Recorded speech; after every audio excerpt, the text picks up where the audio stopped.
2025년이 시작되었습니다. 이제 우리나라는 전통적으로 새해 복 많이 받으십시오라는 새해 인사를 하죠. 새해 복 많이 받으십시오. 네.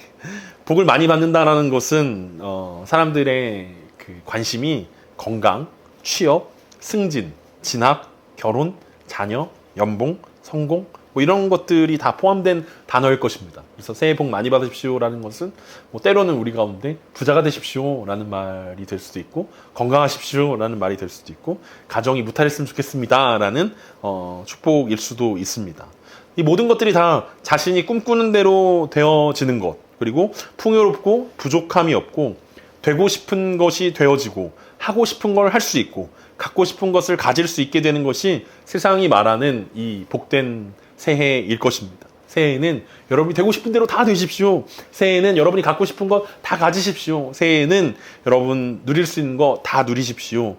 하고 싶은 거 다 하실 수 있었으면 좋겠습니다. 라는 복일 것입니다. 하지만 우리 그리스도인들에게는 가장 큰 복이 하나님을 가까이 하는 것이라는 사실들을 잊지 않았으면 좋겠습니다. 그래서 2025년 무엇보다도 우리가 힘써야 되는 것은 하나님께 가까이 하는 것입니다.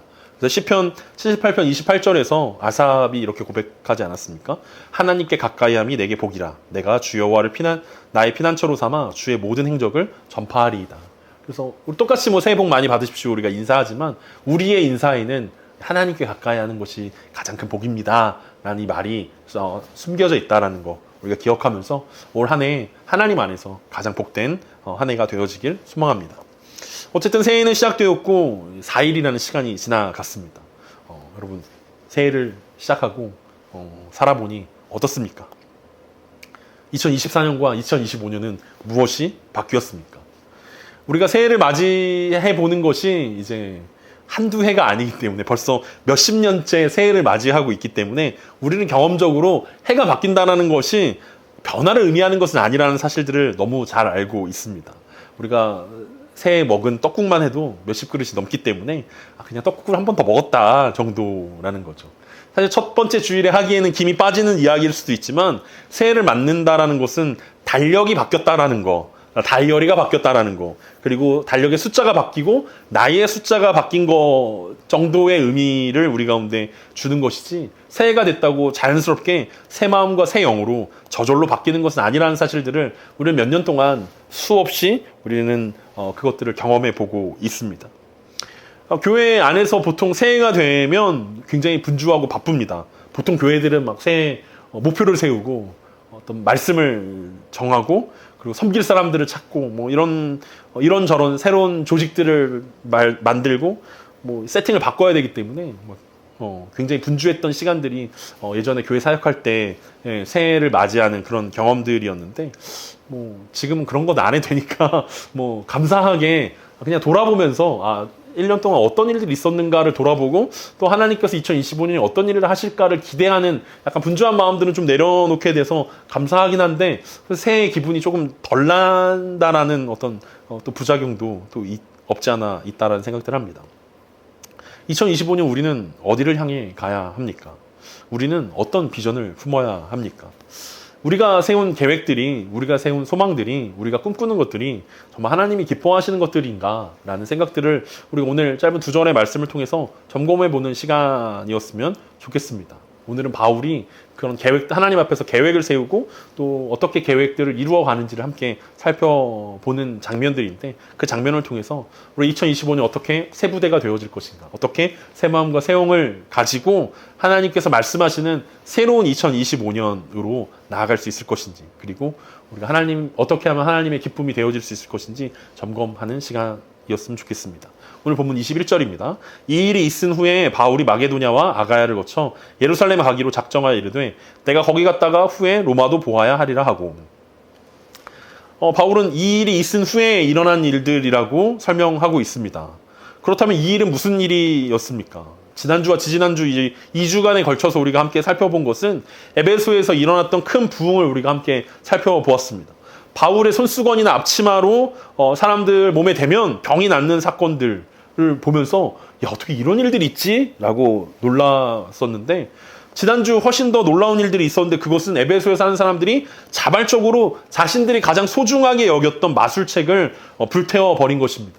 그 마술책값만 은 5만이나 되었다라고 기록되어져 있는 것을 통해서 그것은 수십억의 가치에 해당하는 정말 놀라운 일들이었다라는 것들을 우리가 함께 살펴봤고, 그것이 가만히 교회에 그냥 들어온 것이 아니라 사람들이 진정한 회개와 회심이 일어나는 사건이었고, 그것을 통해서 우리는 이게 진짜 부흥이구나. 부흥이 임한다라는 것은 어떤 놀라운 기적들이 나타나고 많은 사람들이 교회로 오는 그 정도의 일들이 아니라 사람들이 진짜 이전의 삶들을 완전히 부인하고 이전의 것들을 완전히 태워버리고 완전히 불살라버리고 온전히 하나님의 자녀가 되는 것. 이게 하나님께서 말씀하신 부흥이구나라는 것들을 우리가 함께 살펴보았습니다.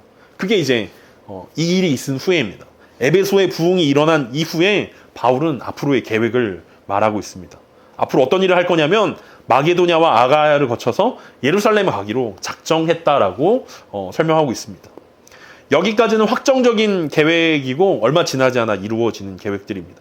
바울은 전도여행을 마치면 꼭 예루살렘에 돌아가 사역을 보고하고 설명하는 시간을 가졌습니다.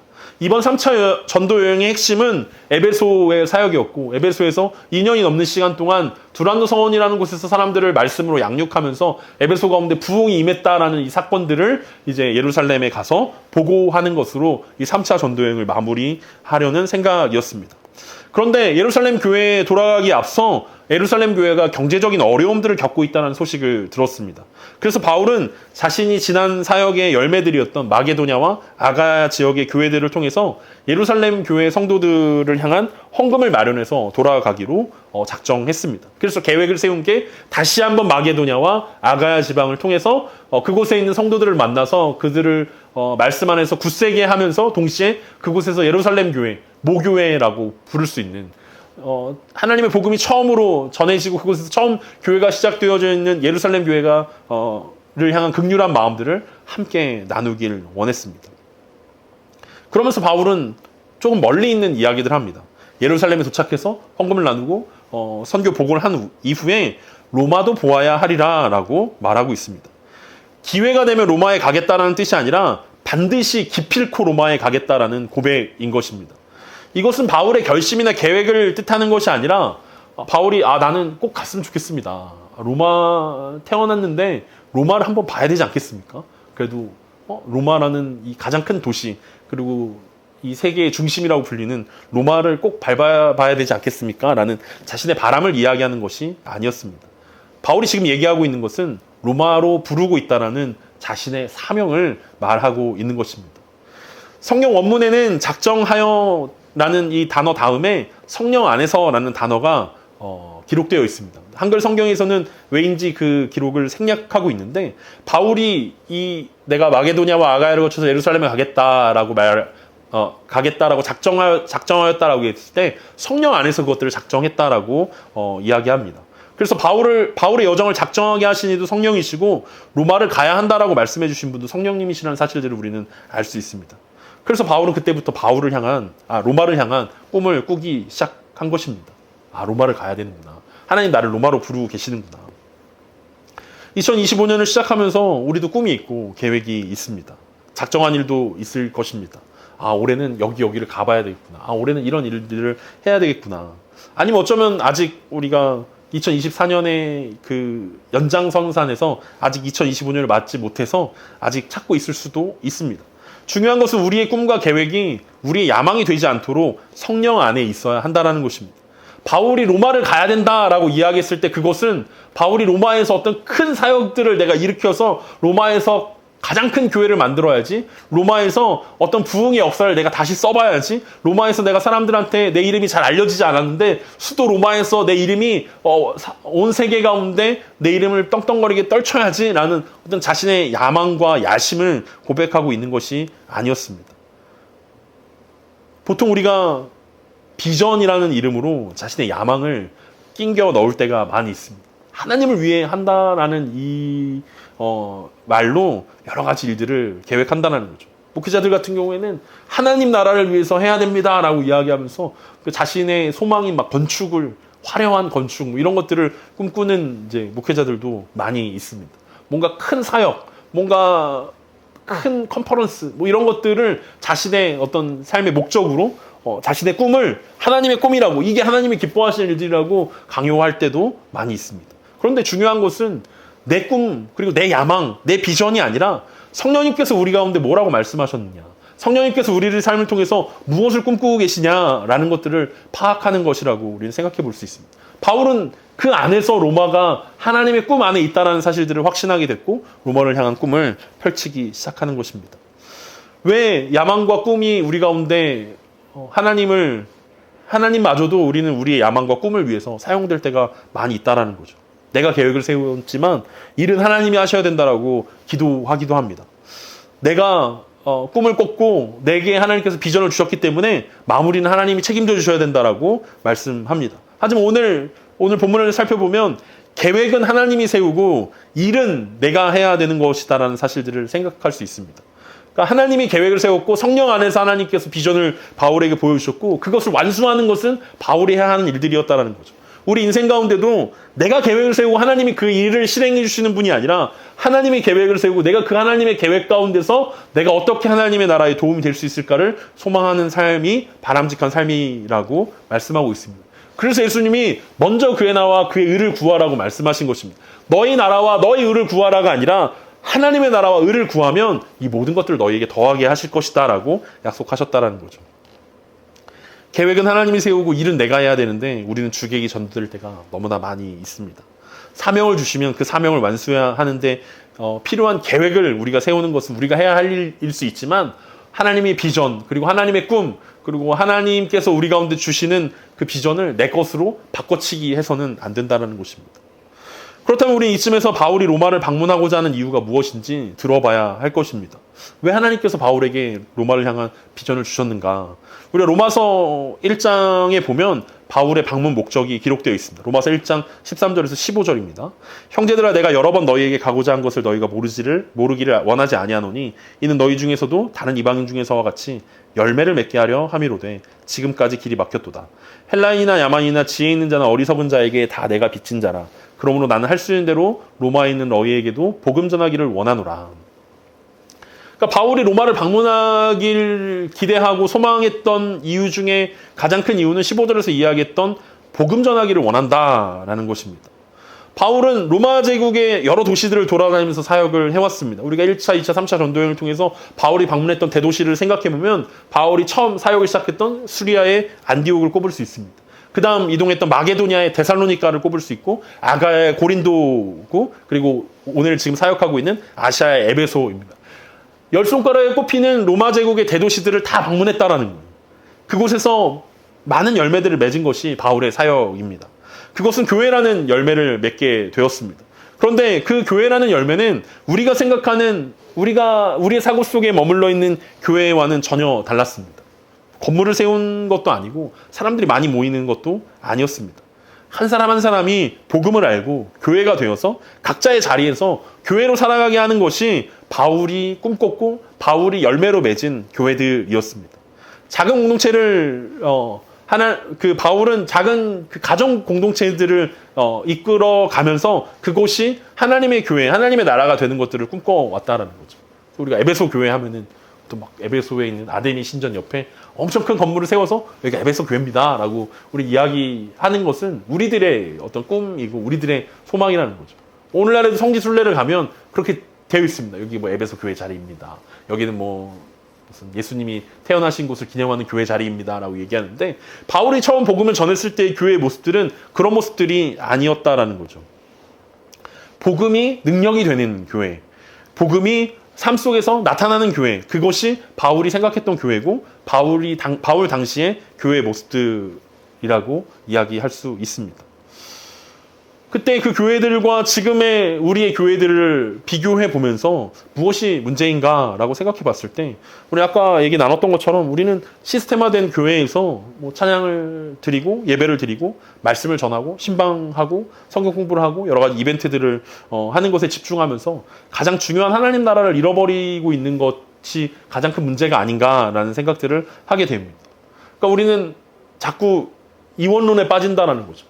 이거 말씀을 전하는 것은 목회자들이 할 일이고 선교하는 것은 선교사들이 할 일이고 나는 그냥 내 삶을 열심히 잘 살아내는 것. 그래서 열심히 헌금해가지고 보내는 선교사로서의 사명을 감당하는 거. 내가 열심히 헌금해서 교회에 어떤 건물을 세우고 어떤 교회 사역들을 돕고 어떤 보내는 선교사로서 선교사님들을 후원하고 기도해 주는 것. 이 정도가 내가 할 일이지 내가 목회자로 살아야 된다. 내가 선교사로 살아야 된다라는 생각들은 하지 못한다라고 이야기할 수 있습니다.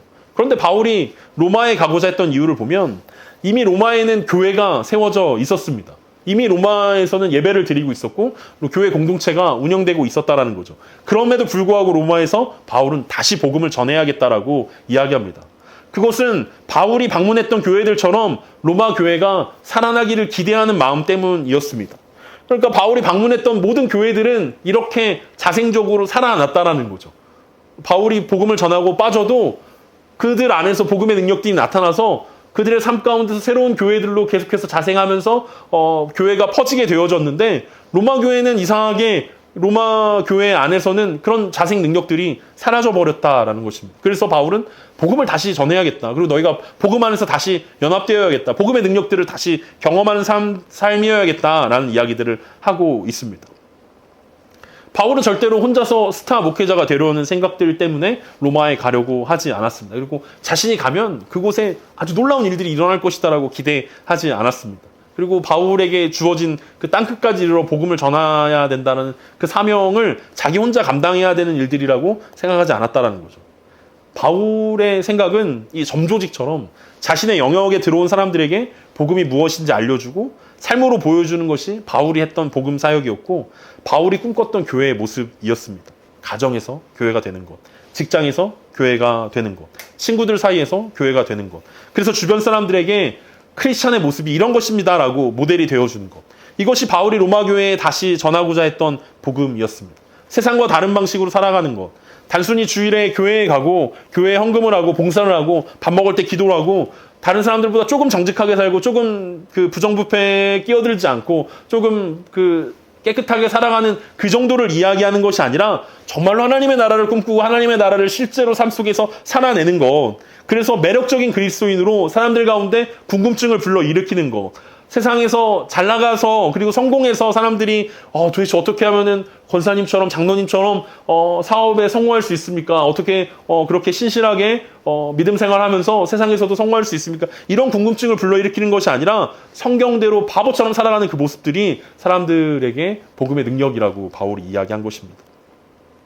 베드로 사도도 비슷한 이야기를 했습니다. 베드로전서 3장 15절에 보면 너희 마음에 그리스도를 주로 삼아 거룩하게 하고 너희 속에 있는 소망에 관한 이유를 묻는 자에게는 대답할 것을 항상 준비하되 온유와 두려움으로 하고 선한 양심을 가지라. 이는 그리스도 안에 있는 너희의 선행을 욕하는 자들로 그 비방하는 일에 부끄러움을 당하게 하려 함이라.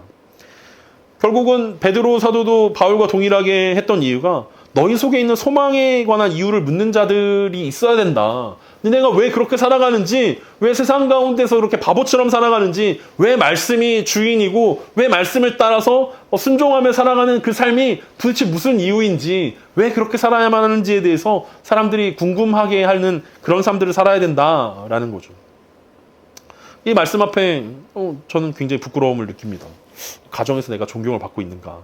교회가 되어가고 있는가? 직장에서 나는 교회가 되어가고 있는가? 신우에 나가서 예배를 드린다고 교회가 되는 것은 아니라는 것입니다. 교회가 된다는 것은 내가 그 사람들의 영혼을 책임지는 사람이 된다는 건데 내가 과연 그들을 책임지고 있는 사람인가?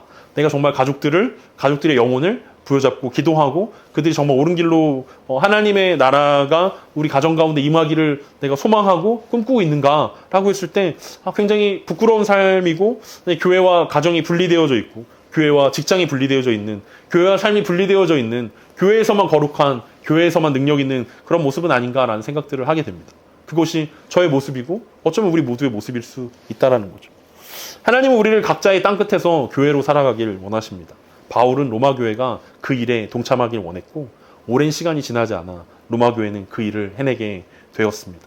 바울이 로마를 방문하고 로마에서 다시 복음을 전하면서 로마가 바뀌기 시작했습니다. 마치 에베소에서 마술하던 사람들이 자신의 책들을 불태워버리고 하나님께 회심했던 것처럼 로마에서 그런 변화가 일어나기 시작했다는 거죠. 그 변화가 어디서 시작됐습니까? 노예가 주인을 감동시키기 시작했습니다. 종이 상전에게 복음을 전하기 시작했습니다. 아내가 남편의 영혼을 책임지기 시작했습니다. 각각의 성도들이 교회가 되어져서 그 주변에 있는 사람들을 변화시키기 시작할 때 로마에 놀라운 복음의 능력들이 나타나기 시작했다라는 거죠. 유기체적으로 연합되어서 어떻게 하면 자신에게 맡겨진 영혼들에게 복음의 기쁜 소식을 전할 수 있게 될지 로마는 같이 고민하게 되었고 기도하고 교회로 세워져 가게 된 것이 우리가 얼마 지나지 않아 이제 로마에서 일어나게 된 일들을 보게 될 것입니다. 그것은 한순간에 이루어진 일이 아니라 하나님의 사명을 쫓아 모든 성도가 연합하여서 이뤄낸 일들이었습니다. 그러면서 오늘 본문 22절은 이렇게 마무리됩니다. 자기를 돕는 사람 중에서 디모데와 에라스도 두 사람을 마게도냐로 보내고 자기는 아시아에 얼마 동안 더 있으니라. 우리는 꿈을 쫓다 보면 주변 사람들을 놓칠 때가 많이 있습니다. 오히려 자신의 꿈을 위해서 주변 사람들을 이용하고 또 이용 가치가 사라지면 버리거나 희생양을 삼기도 합니다. 그럼에도 불구하고 바울은 디모데와 에라스도를 마게도냐로 보냅니다. 자신의 꿈을 위해서 그들을 희생시킨 것이 아니라 하나님 나라에 그들이 유익하다라는 사실들을 그들 모두가 동의했기 때문에 일어난 일들입니다.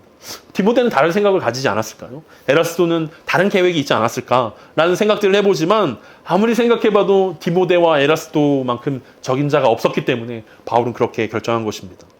바울이 디모데와 에라스도를 보낸 이유가 무엇입니까? 디모데를 보낸 이유는 마게도냐 사역 때 바울과 함께 했을 뿐 아니라 바울이 급히 마게도냐를 박해를 피해서 도망 나올 때 남겨둔 인물이 바로 디모데였기 때문입니다.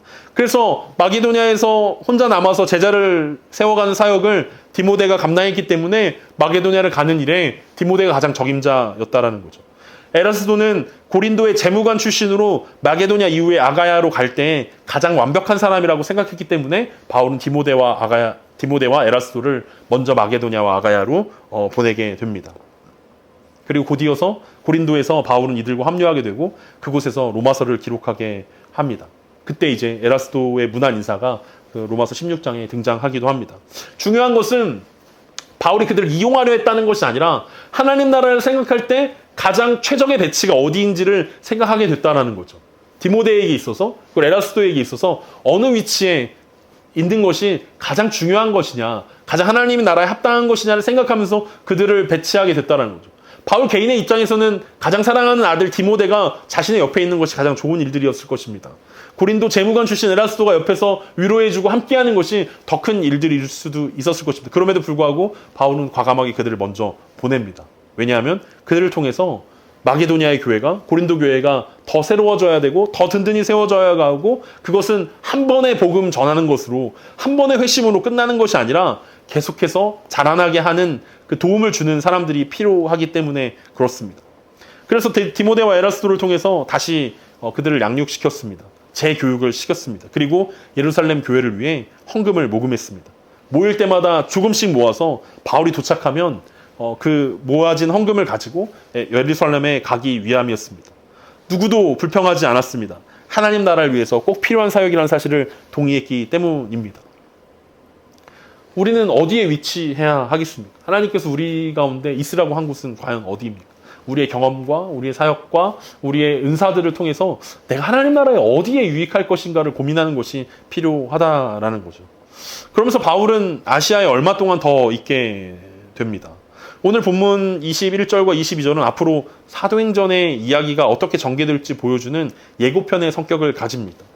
2025년에 우리의 이야기는 우리가 함께 묵상할 사도행전 이제 앞으로의 이야기는 바울이 마게도냐와 아가야를 거쳐서 예루살렘에 갔다가 로마로 가는 그 여정을 이제 나머지 사도행전 28장까지의 여정들을 우리 가운데 보여주게 될 것입니다. 바울은 마게도냐와 아가야를 방문하고 다시 에베소로 와서 작별 인사를 한 후에 예루살렘에 갔다가 죄수의 신분으로 로마에 가게 됩니다. 바울의 계획 가운데 전혀 없는 내용입니다. 바울은 로마에 가겠다라고 했지 로마에 죄수로 가겠다고 한 적은 없습니다. 그리고 그 가운데 배가 난파되는 그런 어려움들을 겪을지 그는 몰랐습니다.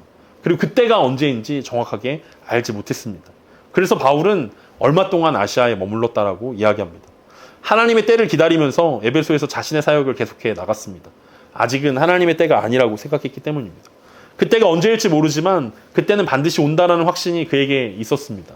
그리고 그 시간이 마게도냐와 아가야로 갈 때까지 9개월이나 걸리게 됩니다. 앞서 살펴본 로마서를 보면 그는 여러 번 로마를 향해 문을 두드렸던 것 같습니다. 기회를 엿보면서 하나님께 기도했을 것입니다. 하나님 지금 가야 됩니까? 지금 로마를 향해야 됩니까? 지금 배표를 끊어야 됩니까? 길을 열어주십시오. 그런데 번번이 그 길이 막혔던 것으로 로마서에서 기록되어져 있습니다. 기도에도 하나님이 아무런 응답을 안 해주실 때도 있었던 것 같습니다. 아직은 아니라고 말씀하실 때도 있었습니다. 그런데 바울에게는 로마로 가는 것이 하나님의 사명이라는 분명한 확신이 있었지만 그때가 언제인지는 모른다라는 한계도 분명히 존재했습니다. 그래서 계속 문을 두드리면서 준비하고만 있었습니다. 바로 홍수를 준비하던 노아처럼 말입니다. 언제가 될지 모르지만 방주를 지으면서 홍수의 때를 기다리는 것처럼 바울도 방주를 지으면서 로마로 갈 때를 기다렸다는 거죠. 자기에게 속한 교회들, 자기에게 허락하신 영혼들을 책임지면서 언젠가 하나님의 때에 그 길이 열려질 것이다 라는 사실들을 생각하면서 그 하나님의 때를 기다리며 준비했던 바울의 모습들을 우리는 생각해 볼 수 있습니다. 오늘 바울이 우리 가운데 보여주고 있는 것은 하나님의 뜻은 성령 안에서 분별을 해야 한다는 거고 하나님의 때가 언제인지는 진득한 인내함으로 기다려야 한다는 것입니다. 바울이 하나님의 뜻과 하나님의 때를 준비하며 기다릴 수 있었던 것은 바울에게는 이런 확신이 있었기 때문입니다. 그것은 뭐냐면 예레미야 18장 4절에 나오는 이 말씀입니다. 진흙으로 만든 그릇이 토기장이의 손에서 터짐에 그가 그것으로 자기 의견에 좋은 대로 다른 그릇을 만들더라. 바울은 일찍부터 가말리엘의 문화에서 교육을 받았고 그는 율법으로 흠이 없는 자로 준비되어져 왔지만 그것이 잘못된 방향이었다는 것을 예수님을 다메섹 도상에서 만나면서 깨닫게 되었습니다. 아, 내가 잘못된 진흙이었네? 내가 잘못 빚어지고 있었네? 그런데 다메섹에서 예수님을 만나면서 그는 하나님이 다시 자신을 빚으시고 새로운 그릇으로 만들어주는 것들을 경험하면서 하나님의 때와 하나님의 뜻을 분별한다라는 것, 그리고 그것에 순종한다라는 것이 얼마나 중요한 것인지를 그가 온 인생으로 깨닫게 되었습니다. 예레미야 18장 4절은 하나님께서 예레미야 선지자에게 토기장의 집에 가서 그가 하는 일을 관찰하라고 하신 장면입니다.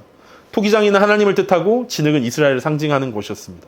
그리고 하나님께 불순종하고 우상숭배를 삼는 이스라엘이라는 그릇이 터져버렸다라고 이야기합니다. 그런데 토기장이는 그것으로 다시 그릇을 만들어 갑니다.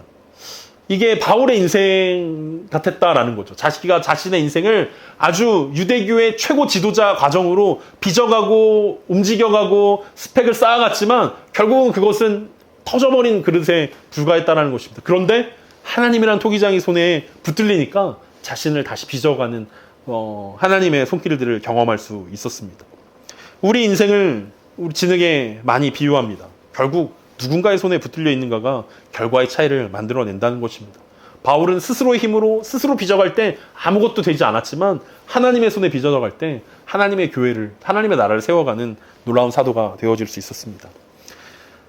그렇다면 우리의 삶도 마찬가지 아니겠습니까? 우리가 생각하기에 실패할 수도 있고 우리가 생각하기에 버려지는 그릇처럼 보일 수 있지만 결국엔 하나님이라는 토기장이 손에 붙들려 있다면 그것은 끝까지 버려지지 않는 하나님이 보시기에 가장 좋은 그릇으로 다시 만들어내는 하나님의 손길들을 경험할 수 있다는 것입니다. 2024년을 돌아보고 2025년을 계획하면서 우리는 우리의 경험과 가치관에 함몰되어서 내 뜻을 하나님께 강요할 때가 너무나 많이 있었던 것을 고백합니다.